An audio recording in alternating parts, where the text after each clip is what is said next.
Isang araw na lang. Month na. Ilang buwan na lang. Pasko na. Katapos ng Pasko, New Year na. 2026 na. Ilan na naman kayang pagbaha ang dadaloy sa bansang Pilipinas? Sino na naman kaya ang mabibiktima nito? Alam niyo mga kapatid, talon-talo na ang Pilipinas eh. Bakit? Binabaha na ang mamamayang Pilipino. Nilulubog pa tayo ng mga taga-gobyerno. Tayong mga hindi binabaha, tayong mga hindi nilulusob ng baha, nilulusob naman tayo ng pangungurakot ng mga taga-gobyerno. Ginawa na nilang legal ang pangungurakot. Lahat ng kumukontra sa kurakutan ng mga taga-gobyerno, tinatanggal, inaalisan ng karapatan, nilalabanan ng mga kurakot, binabaliktad ang sitwasyon. Mga kapatid, hanggang kailan? Hanggang kailan nyo matitiis?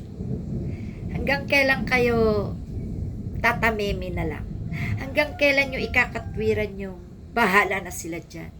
Hanggang kailan nyo sasabihin nyo, wala na tayong magagawa? May magagawa tayo, mga kapatid. May magagawa ang ilan sa mga leader natin. Ang masakit, walang pagkakaisa. Ang mga magnanakaw ay kinukonsinte ng kanya-kanyang alipores. Ang mamamatay tao ay kinukonsinte ng kanya-kanyang justices. Ang mga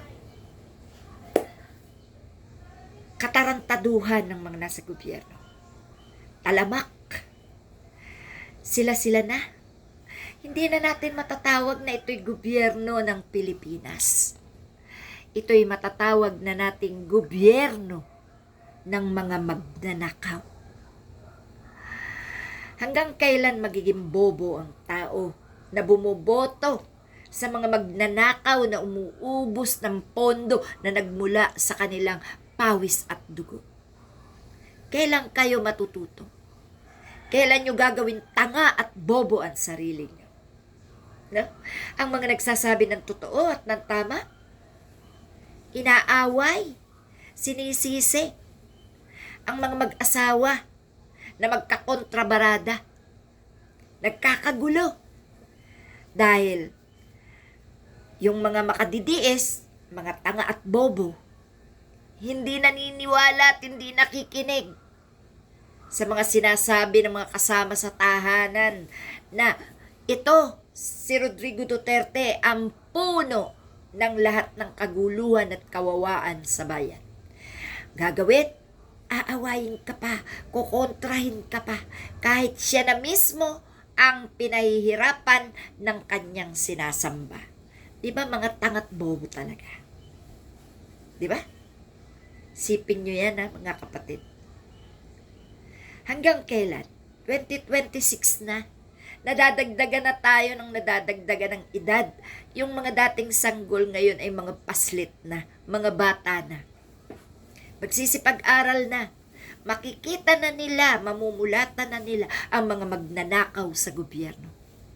Ang mga mamamatay tao sa gobyerno. Bakit?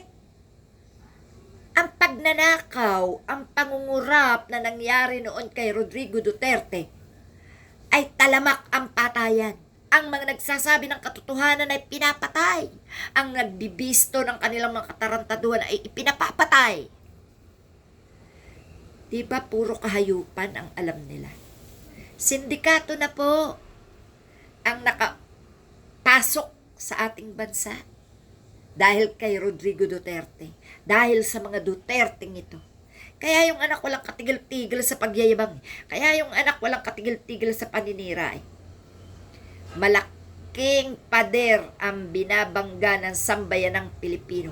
Malaking sindikato ang nilalabanan ng mamamayang Pilipino. Ang presidente dapat sa panig ng mamamayang Pilipino.